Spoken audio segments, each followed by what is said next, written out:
तो hi guys welcome to my new mini blog. तो finally guys आज Gajendra दादार marriage थिला जेटा আমি ব্লগ আমি বইলি। তো ফাইনালি গাইস দেখো এটা ভিডিও শুট করবার লাগি কেন করে ভিডিও করব বলি করে দেখো কেডি বন কেউ অ্যাকশন করে দিয়েছে ক্যামেরাম্যান। তো ফাইনালি গাইস দেখো তো এটা অ্যাকশন এন্দি করে করবা লাগে সব দেখো দেখুছে অ্যাকশন।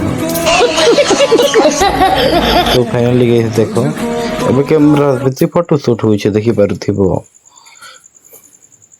तो चलो आके देख मैं तो फाइनल गए सेटा कैमरा शूट तो लागे इटा देखो धन्य साल के एटा गले तो देखि पारुथिबो गाइस केंति केडी मन नाचु छे देखि पारुथिबो। तो देखो तो इटा देखो धन्य साल के एटा कर गेला के नाची नाची नाची नाची ओथिले। तो कैमरामैन से कैमरा शूट करथिला देखि पारुथिबो। तो इटा देखो गाइस तो चलो आके देखा मी का काना होछि मोर वीडियो दीजे देखि पारुथिबो। एटा केंति नाचु छे तो गुंडाल कर देखि पारुथिबो। फाइनली ऐसे देखो बजा बजे हार लेने देखि पारुथिबो गाइस। तो बजे हार लेने देखि पारुथिबो।